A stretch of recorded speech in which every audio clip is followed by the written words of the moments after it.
In tonight's stories, 3 nightmares unfold. A silent hitchhiker takes away a man's anxiety, but only by planting it somewhere far worse. A grieving father is given a cure in a bottle, one that demands a terrible price when it runs dry. And in a future of gears and smoke, humanity itself carves away its soul in the name of perfection. 3 tales of despair, obsession, and the cost of what we cannot let go.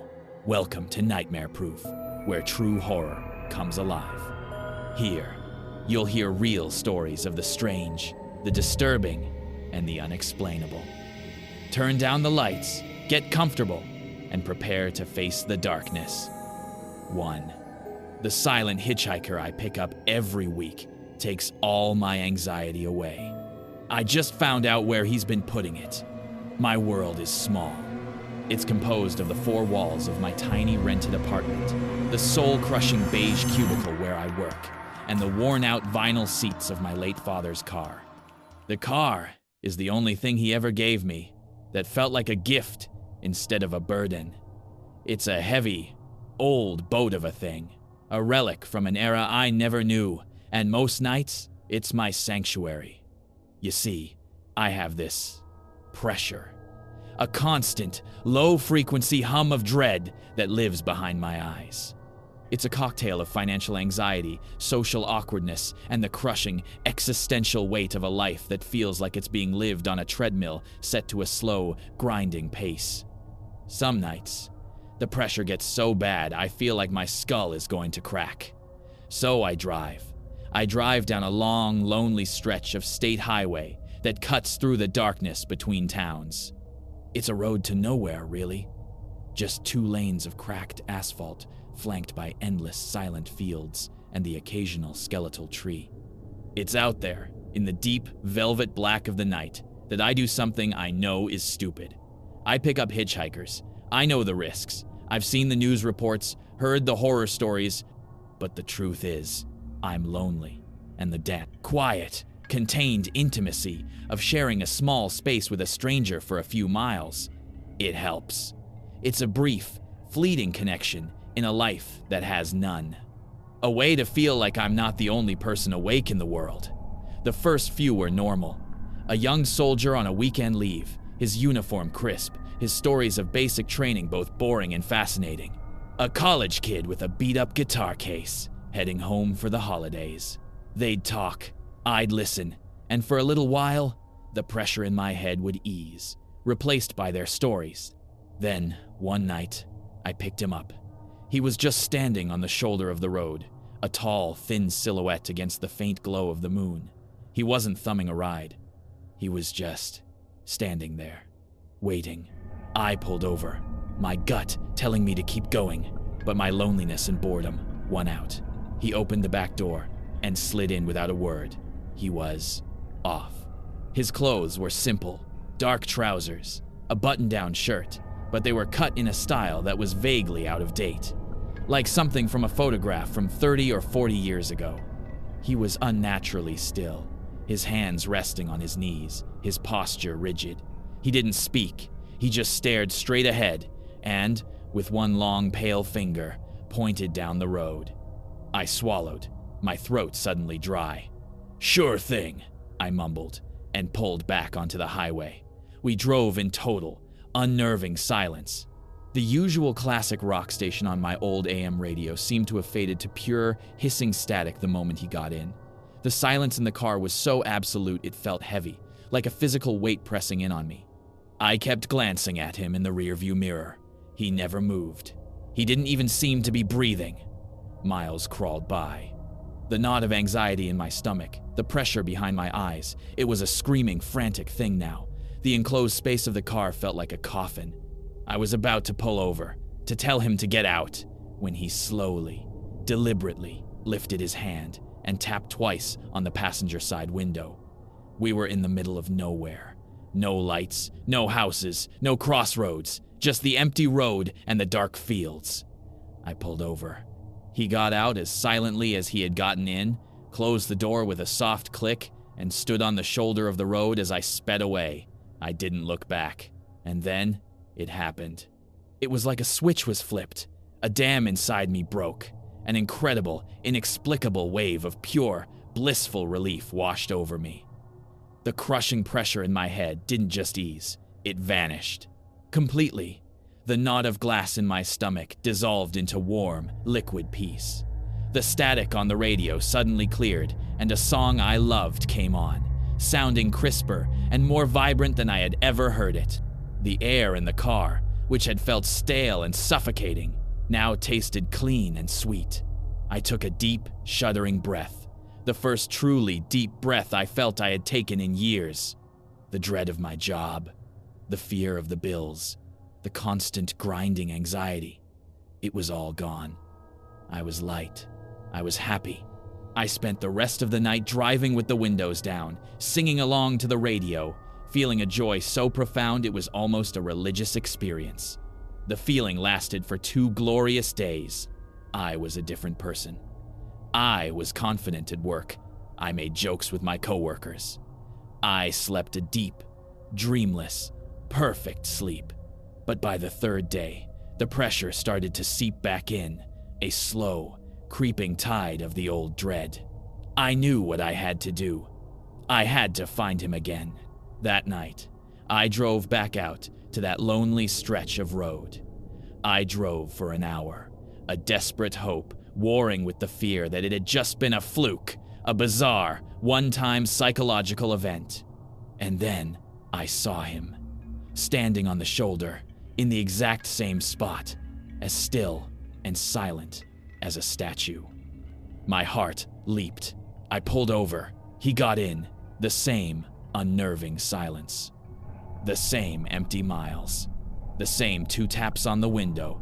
And the same glorious, euphoric, soul-cleansing release the moment he was gone. It became my therapy, my addiction. Once a week, every Tuesday night, I would make my pilgrimage. I would drive out to the road, and he would always be there. I would pour all of my accumulated stress, anxiety, and sadness into the silence, and he would take it. He would carry it away into the darkness, leaving me clean, light, and free. My life transformed. With the anxiety gone, I was able to function. I got a small promotion at work. I started talking to people, making tentative friendships. For the first time, I felt like I was actually living, not just surviving. All for the price of a few gallons of gas and a silent weekly ride with a ghost. But after a few months, the effect started to diminish. The high wasn't as high. The relief wasn't as absolute. The feeling of peace would only last a day, then half a day. The passenger was still taking something, but it felt like he was only taking the top layer, leaving the deeper, older anxieties untouched. I needed more. I needed a stronger dose. And if he only fed on my negative emotions, I realized, with a chilling addict's logic, that I would have to give him more to eat. I started to cultivate my own misery. I began to farm my own dread. I started small. I'd deliberately miss a bill payment, just so I could spend a few days with the cold dread of a late fee notice hanging over my head. I'd take on extra, impossible deadlines at work, knowing I would have to work myself to the bone just to feel that raw, frantic stress. And it worked. The more miserable I was during the week, the more powerful the release was on Tuesday night. The high was back, better than ever. So I pushed it further. I started picking fights with my boss over trivial things, reveling in the hot, angry surge of adrenaline and the subsequent days of walking on eggshells. I started borrowing money I didn't need, just to feel the crushing weight of the debt. I was a self-destructive artist, and my medium was my own life. I was tearing it apart, piece by piece, just to have a stronger negative emotion to feed the silent man in my car, so I could feel a few hours of peace. It was a vicious, insane cycle, and I was completely, hopelessly trapped within it. The accident happened 3 weeks ago. It wasn't even his fault, not directly. It was mine. I was driving home from a deliberately terrible day at work, a day where I had accidentally deleted a crucial file, incurring the full, screaming wrath of my supervisor.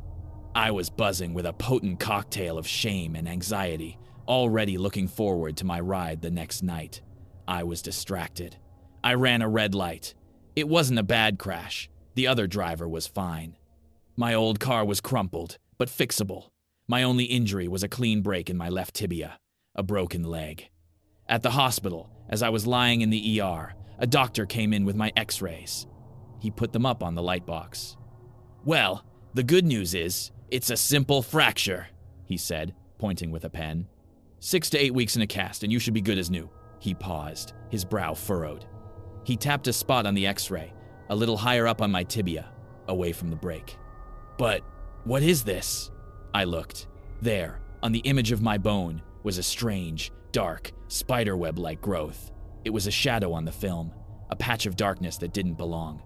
"It looks like some kind of a lesion," the doctor said, his voice now a low clinical murmur. "A tumor, maybe. We need to run some more tests." The next week was a blur of scans, needles, and quiet, worried conversations in hospital hallways that I wasn't supposed to hear. Finally, the doctor sat me down in a small, sterile office. He had a file in his hands and a look on his face that I knew was not good news. "I'm not going to sugarcoat this," he said, his voice gentle but firm. "The growths, they're not just in your leg. They've spread. They're in your lungs, your liver, your spine. It's a very, very aggressive form of cancer. And the strangest part is, we can find no record of it in your previous medical files. It's as if these tumors, already at a late stage, have appeared out of thin air in just the last few weeks." I just stared at him, my mind a roar of white noise. He kept talking, using words like prognosis and palliative care and making arrangements. But I wasn't listening. I was thinking about my silent passenger. I was thinking about the weekly ritual. I was thinking about all that pain, all that anxiety, all that dread I had fed him. It hadn't just vanished. It had to go somewhere. Did he converted them somehow? He had taken my mental anguish and transformed it, giving it back to me in a new, physical, and utterly malignant form. The tumors were my anxiety. They were my dread. They were the physical manifestation of all the poison I had willingly cultivated and then handed over. The doctor's final words cut through the haze. "There are some treatment options we can try, but to be frank, I've never seen anything progress this quickly. I can't predict what will happen. But I could. I knew what would happen. The doctor had said it was too late. There was no cure for this. And in that moment of absolute, soul-crushing certainty, a strange, quiet calm settled over me. I'm dying. That is a fact. And with that fact comes a whole new world of fear. The fear of pain. The fear of the unknown. The fear of leaving nothing behind. It's a vast, crushing, ultimate anxiety. The strongest dose I've ever had. And I know exactly what to do with it. I checked myself out of the hospital this morning. My leg is in a cast, but I can drive. My old battered car is waiting for me. And tonight is Tuesday. I'm writing this as my final goodbye, and as a warning, be careful what you wish for. Be careful of the easy solutions, the silent helpers who offer to take your burdens away. It's better to carry your own pain. It's better to face your own dread, because the things that offer to take it from you are not your friends. They're just looking for a new place to put it. I'm not afraid anymore. That's the strange part. My decision is made. The doctor said my time is short, so why should I spend it in terror? Why not spend it in that clean, pure, blissful peace, even if it's just for a day or two? It's time to go now. My car is waiting. The lonely road is calling. And I know, with an absolute certainty, that he'll be out there, standing on the shoulder, waiting for me. And I have one last, beautiful, terrible gift to give him. One final ride. 2. A company sent me a cure for my father's grief. When the bottle ran out, their final automated message told me to kill him. My life has been on hold for a year. A year ago, I was supposed to be moving out, starting my own life. I had an apartment lined up, a job waiting. Then, my mother died, and my world, along with my father's, simply stopped. She was the sun in his sky. They were one of those couples you see in old movies, completely, utterly devoted to each other. When she died, Suddenly, from an aneurysm, the light just went out of him. The grief was a physical thing, a crushing, heavy blanket that smothered our entire house. At first, it was what you'd expect. Crying, a refusal to talk about her, or an inability to talk about anything else. He stopped going to work. He stopped seeing his friends. I made the decision to stay. I couldn't leave him like that. He was my dad. I put my own life on pause, telling myself it would just be for a few months, until he got back on his feet, but he never did. The grief didn't lessen. It metastasized. It started with him not eating. He just pushed the food around his plate. Then he stopped getting out of bed. The vibrant, strong man who had taught me how to ride a bike and build a bookshelf was replaced by a hollow-eyed ghost who just laid there staring at the ceiling, wasting away. We went to doctors, so many doctors. They ran every test imaginable.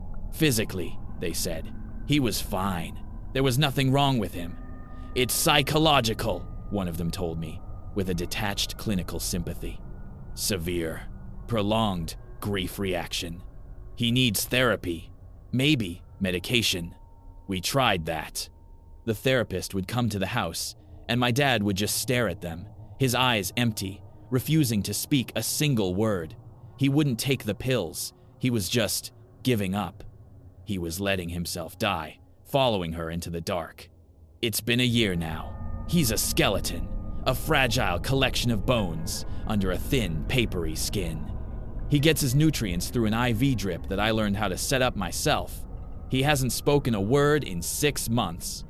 I spend my days changing his sheets, cleaning him, watching his chest rise and fall with shallow, ragged breaths, and just waiting for the end. My own life has become a ghost, a half-remembered dream of a future I was supposed to have. Then, 3 weeks ago, the phone rang. It was a private number. I almost didn't answer. Hello? Good morning, a cheerful, professional-sounding woman's voice said. Am I speaking with the caretaker of... She said my father's full name. A cold knot of unease tightened in my stomach. Who is this? I asked. I'm calling from a private biomedical research firm, she said, her voice smooth as silk. We specialize in unique solutions for profound psychological trauma. We've been reviewing your father's medical case, and we believe we can help. I felt a surge of anger. My father's medical case? That's confidential. How did you get that? This is illegal. I'm reporting you. I understand your concern, she said, her tone never wavering. And I do apologize for the unorthodox nature of this call. Our methods of data acquisition are proprietary. But please, before you hang up, just consider your father. The prognosis is not good, is it? The doctors have given up. They're just managing his decline. He's going to die. You know that. We are offering you a chance, a cure. Her words cut through my anger like a scalpel. She was right. He was dying. I was just his hospice nurse, waiting for the inevitable. What kind of cure? I asked, my voice a hoarse whisper. Our treatment is based on the principle of sensory anchoring, she explained. We believe that in cases of extreme grief, the psyche becomes untethered. It needs a familiar, powerful anchor to pull it back to reality. We can create that anchor. And, as our treatment is still in the final trial phase, we would be happy to provide it to you completely free of charge. Free, a cure. It sounded too good to be true. It sounded like a scam. But I looked through the doorway, at the skeletal figure lying still and silent in the dim light of the bedroom, and the desperation, a feeling I had been living with for so long, won out over my skepticism. What do I have to do? It's a very simple process, the woman said. We just need a biological sample from the object of his grief, your mother, something she had close contact with, something that would retain a strong, personal essence. A hairbrush is ideal, a piece of well-worn jewelry, a favorite article of clothing. It was morbid. It was ghoulish, but I was beyond caring. And what do I do with it? She gave me an address, a P.O. box in another state, and told me to mail the item there. That was it. Once we receive the sample, we can synthesize the anchor. You should receive the treatment within a week. That night, I went into my mother's closet for the first time since she died. I had kept her room exactly as she had left it. A perfect, heartbreaking time capsule. The air was thick with her scent, a faint mix of her favorite perfume and something that was just her. I opened her jewelry box. On the top, lying on a bed of velvet, was her old silver-backed hairbrush. I could still see a few of her long, dark hairs tangled in the bristles. My hand was shaking as I picked it up. It felt like a grave desecration. I put it in a padded envelope and mailed it the next day. A week later, a small, unmarked cardboard box arrived. There was no return address. Inside, nestled in a bed of black foam, was a single, small, elegant perfume bottle. It was made of a dark, violet-colored glass with a simple silver atomizer. There was no label. Tucked alongside it was a small, folded piece of paper with a single line of instructions, printed in a clean, sterile font. Administer 1 spray into the air near the subject, once per day. That was it. I opened the bottle, my curiosity overriding my unease.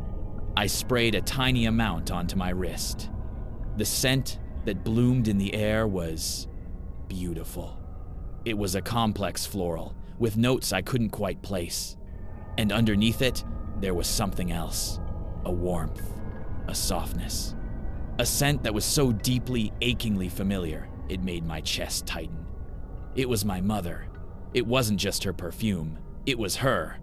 The scent of her skin after she'd been working in the garden, the faint smell of the vanilla she used in her baking, the very essence of her presence.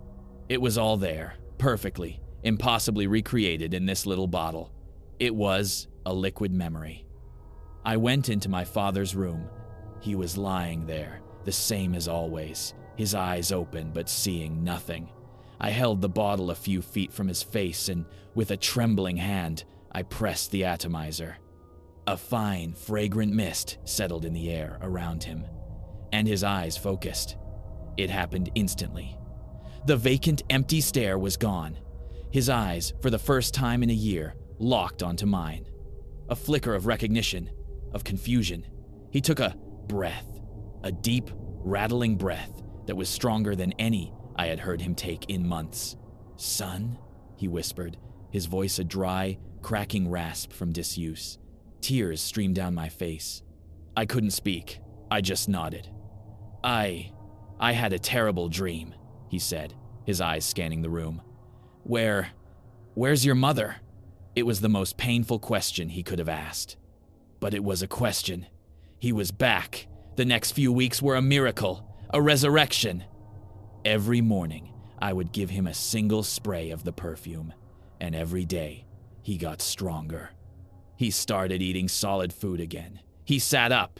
He started walking, at first with a walker, then on his own. The color returned to his face. He gained weight.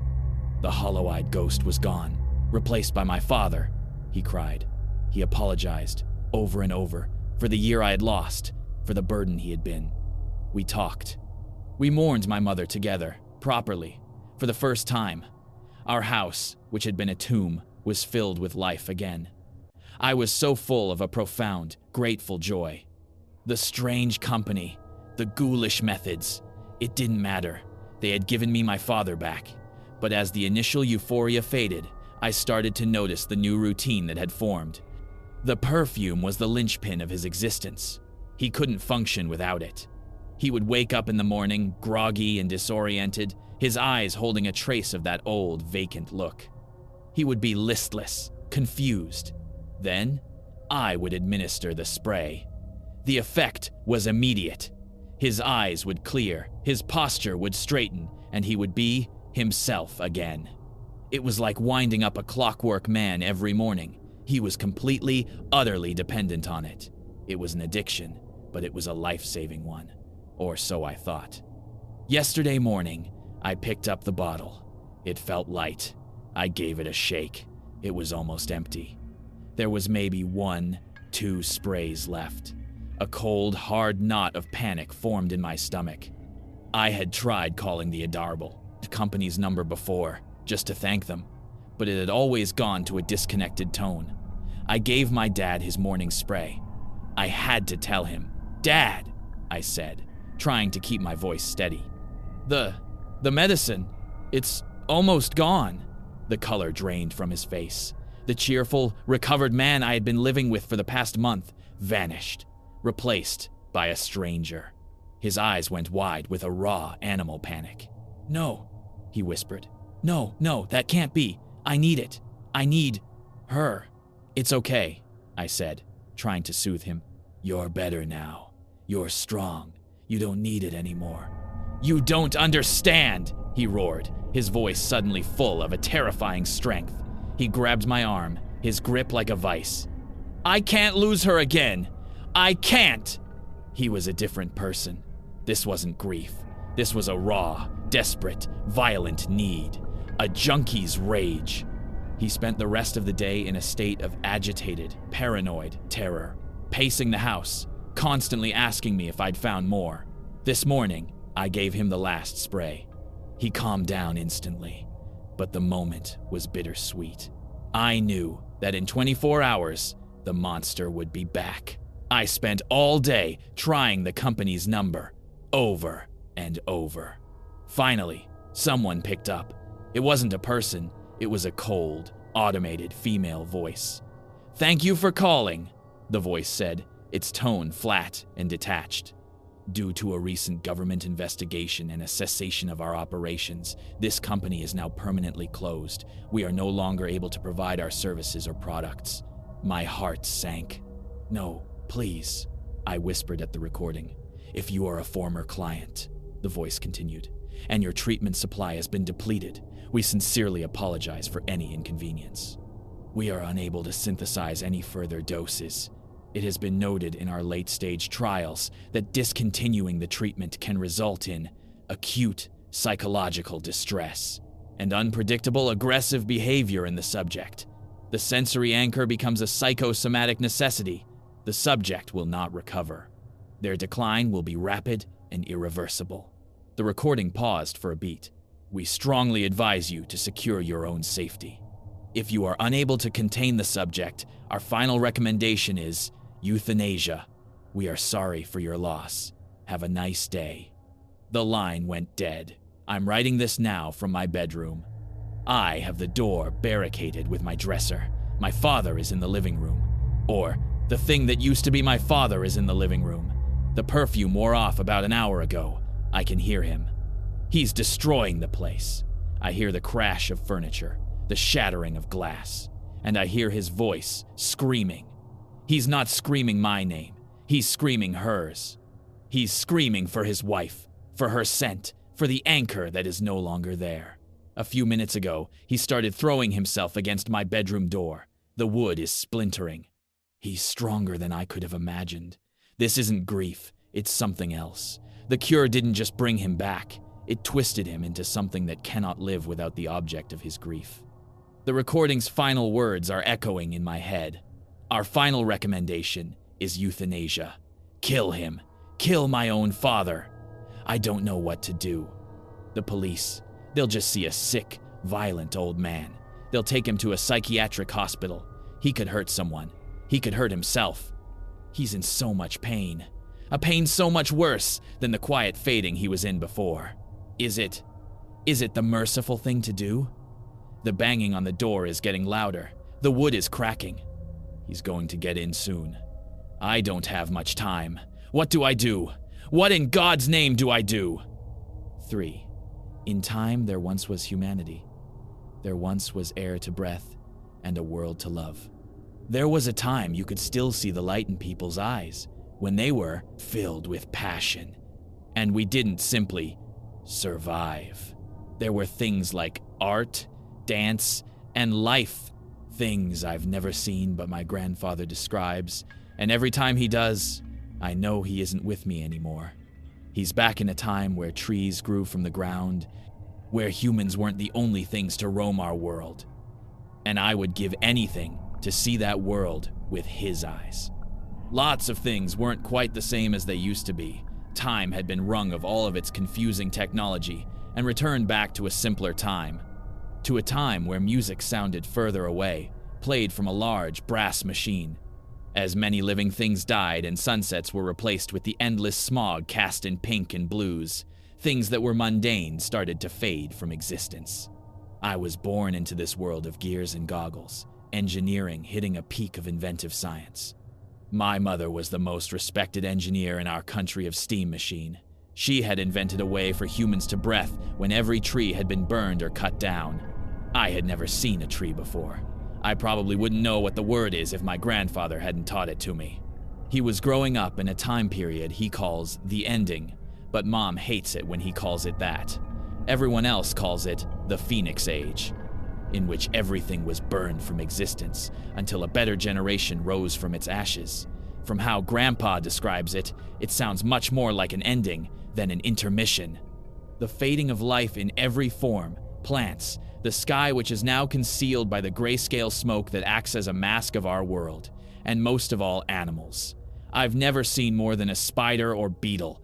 Somehow, bugs continued to thrive and infest, but I had never seen any other types of animals. What is most overwhelming, though, is how Grandpa describes people, and for some reason, I can't help but imagine them as completely different from the ones I've seen. He says that humans used to be such a cute species, entertaining each other with dance and music, that humans would put bells on their doors to alert them when others would arrive, that they would take other animals and adopt them into their homes and treat them as their own kin. He talks about humanity with such a romantic longing that looking at what walks the planet, I can't help but think that there is no way they turned from laughing, passionate intelligences to faded skin, dull eyes, and the soft whir of breathing machines inside their throats. I can't even imagine a society without hearing that white noise. It seems like the silence would be so loud, and every time I pointed this out to Grandpa, he said that the loudest silence was when the blackouts happened, too much snow, and the lights shut down, and they would wait hours for the light to come back. That was when silence was its loudest. I didn't have the heart to tell him that I didn't know what snow was. Every day I heard these types of stories, and every day I saw the world in a different light. The sluggish humans were decaying before my eyes, and Grandpa and I seemed to be the only ones who noticed, but neither of us could do something about it. The rust and old pieces of another world covered the floor as they became less and less human. As I got older, I noticed it. Metal replacing bone, gears for organs, and finally blood removed as not to damage the metal inside them.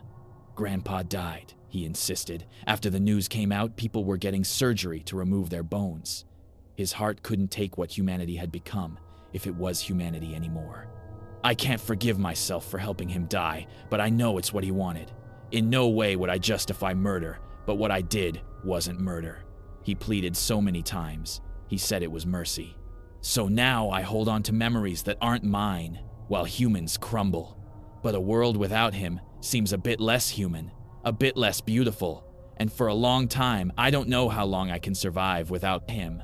I got married, he wasn't human, it's impossible. He had gotten surgery to make his eyes bigger. Lots of people had, but all I could see was a machine trying to look human, like the skin was being stretched open. The worst part of all of it was everyone said it was for beauty. That beauty meant no bony hands or neck. That beauty meant eyes too wide for seeing. Beauty meant to never bleed. And while they tore themselves apart for beauty, they ripped away what made them beautiful. It was the brain that was the final straw. They said that beauty was compliance, but in prettier words, and so they complied.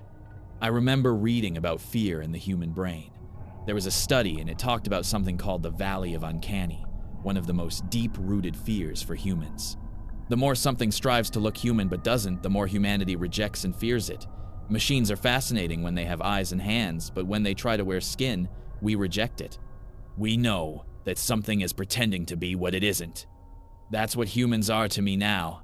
They've denied their instincts and embraced this uncanny to become pretty, and now the spiders that are left here have become more human. At what point is a person considered dead? Science would say someone who is brain dead, but what if they are still walking, breathing, heart still beating inside a metal chest? When are they dead? And at what point did humanity start to kill itself. Thank you for watching Nightmare Proof. If you enjoyed these stories, don't forget to like, subscribe, and share to keep the nightmares alive.